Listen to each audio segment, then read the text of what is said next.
अब Allahabad high court से जुड़ी बड़ी खबर आपको दे दें। ज्ञानव्यापी मस्जिद मामले में सुनवाई आज है। एएसआई सर्वेक्षण आदेश को चुनौती देने वाली याचिका पर सुनवाई है। वाराणसी न्यायालय ने एएसआई सर्वेक्षण का आदेश दिया था। तो बड़ी खबर आपको ज्ञानव्यापी मस्जिद मामले को लेकर बता रहे हैं। इलाहाबाद हाई कोर्ट से जुड़ी ये बड़ी खबर है। ज्ञानव्यापी मस्जिद मामले में सुनवाई आज है।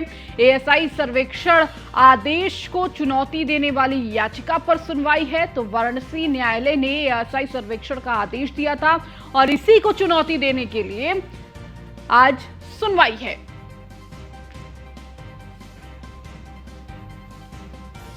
तो एएसआई सर्वेक्षण आदेश को चुनौती देने वाली याचिका पर आज सुनवाई की जाएगी। तो वाराणसी न्यायालय ने एएसआई सर्वेक्षण का आदेश दिया था, लेकिन अब इस आदेश को चुनौती देने वाली आज सुनवाई होगी। याचिका डाली गई थी, आपको बता दें।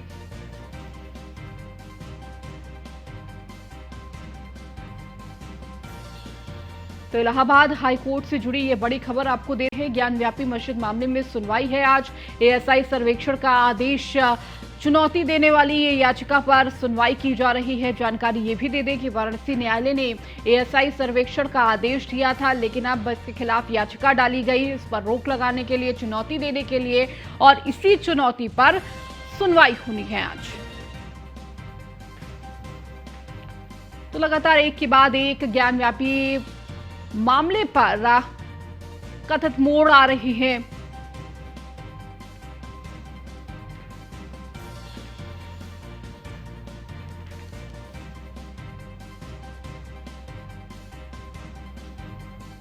और ज्यादा जानकारी के साथ हमारे सहयोगी संतोष ओझा हमारे साथ जुड़ चुके हैं। संतोष, आज ज्ञानव्यापी को लेकर चुनौती, जो एएसआई सर्वेक्षण की बात की गई थी, वाराणसी कोर्ट ने जो आदेश दिया था उस पर भी चुनौती याचिका डाली गई थी और आज उस पर सुनवाई होनी है। क्या कुछ आज सुनवाई में होगा? तो निश्चित तौर पे आज 3 मामलों पर सुनवाई होनी है। पहला मामला जो कार्बन डेटिंग के लिए उन्होंने रिजेक्ट किया था, उसको खारिज कर दिया था मांग को, उस पर सुनवाई होनी है। उस पर पक्ष विपक्ष की बातें की जाएगी। दूसरी बात होगी जो नेताओं द्वारा बयानबाजी किया गया था, जिसमें यह कहा गया था, एक अभिवक्ता द्वारा डाला गया ये वाद है, जिसपे ये कहा गया था कि इससे मर्यादा, हिंदू धर्म की मर्यादा गई है। और तीसरा जो मामला आएगा वो ये कि वजू खाने का जो क्षेत्र है वहां पे जो गंदगी की गई है, मतलब जो दूसरे पक्ष है उनके ऊपर एफआईआर किया जाए। कल की यदि बात करें, बीते कल की बात करें, तो कल पूरे सफाई मामले पे, कल पूरे मामले पे न केवल सुनवाई हुई बल्कि अपने छोड़ने के बाद उसको रिजर्व किया गया।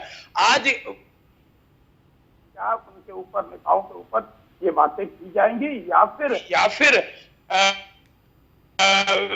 आगे की ओर देखा जाएगा इस पूरे मामले का है। खास करके 2 इश्यूओं पे।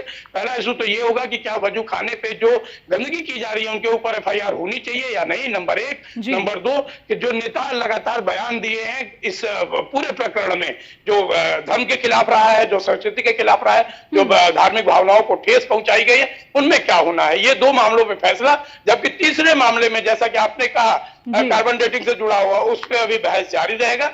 अभी उसमें फैसले की कोई उम्मीद नहीं है। जी बिल्कुल संतोष, इसके साथ ही साथ कितने बजे ये सुनवाई होनी है? चूंकि आपने भी बताया 3 मामले हैं और तीनों मामले पर सुनवाई होगी।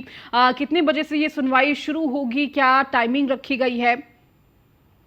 देखिए, यदि बात सुनवाई की करी गई तो पहली सुनवाई 1 बजे है, लेकिन ये उम्मीद किया जाता है कि शायद ये 1 बजे के समय को आगे बढ़ा के लंच के बाद यानी 2 बजे का समय दिया जाए। और दूसरी ओर जो फैसले वाली बात है वजू खाने और नेताओं के बयान पे, ये फैसला लगभग 2:30 बजे के आसपास आना है। तो कहा जा सकता है कि 2 बजे का वो समय होगा जब लोगों की नजरें कोर्ट की ओर होगी, अदालत की ओर होगी कि आखिर लगातार खारिज हो रहे मुकदमों में। जैसे कल की भी बात यदि कर लें तो कल जो वादी पक्षों के सपोर्ट में कुछ लोगों ने, लगभग 10 लोगों ने ये वाद दाखिल किया था कि हम इनके मित्र सहयोगी बन सकते हैं, लेकिन कोर्ट ने ये कहते हुए खारिज पूरे मामले को कर दिया था कि ऐसा कुछ नहीं है। जो वादी है वो पूरे केस को देखने में सक्षम है, लिहाजा आप लोगों की जरूरत नहीं है। यदि उसके पहले की बात करें तो उसके पहले भी कार्बन डेटिंग के मामले को कोर्ट ने खारिज कर चुका है। तो कहा जा सकता है कि पिछले 2 दिनों से जो फैसले का क्रम चल रहा है वो खारिज का क्रम चल रहा है। अब देखने की बात आज होगी कि वजू खाना और बयान, इनमें क्या कोर्ट का फैसला आता है। इसके साथ ही अगर असंतोष मुस्लिम पक्ष की बात कही जाए तो उनके द्वारा क्या कुछ कहा जा रहा है?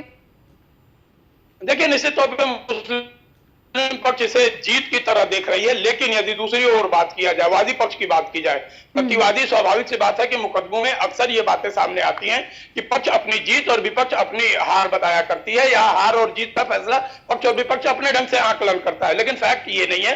फैक्ट ये है कि वादी पक्ष ने इस बात को कहते हुए, कोर्ट ने भी इस बात को मेंशन किया है कि चूंकि ये मामला ऊपरी अदालत में है और इसे संरक्षित किया गया है ऊपरी अदालत के मामले को देखते हुए, लिहाजा कार्बन डेटिंग नहीं किया जा सकता है। लेकिन इन चीजों के पक्ष को किनारे हुए, या ये कहा जाए कि दरकिनार करते हुए, मुस्लिम पक्ष लगातार इस बात को कह रही है कि निश्चित तौर पर ये हमारी जीत है, कोर्ट ने हमारे पक्ष में फैसला किया है। जबकि तथ्य इससे परे है। तथ्य ये है, जैसा हमने पहले भी बताया, फिर हम दूर आ रहे हैं कि चूंकि ये मामला हाईकोर्ट से है, हाईकोर्ट ने इस बात को कहा था कि बजू खाने और उस क्षेत्र को जिसमें ये सीलिंग प्राप्त हुई थी उसको सील किया जाए, उसमें किसी ढंग की कोई नुकसान नहीं किया जा सकता है। लिहाजा लोअर कोर्ट को ये अधिकार नहीं है कि वो सुप्रीम कोर्ट हाई कोर्ट के इस आदेश को न केवल कैंसिल कर दे बल्कि उसमें कोई बदलाव लाए। यही वजह है कि कोर्ट ने सीधा सीधा बड़े कोर्ट का, उच्च न्यायालय की बात करते हुए इस मामले से को अपने को दरकिनार कर लिया है। जी ठीक है संतोष, बहुत बहुत शुक्रिया इस जानकारी को देने के लिए।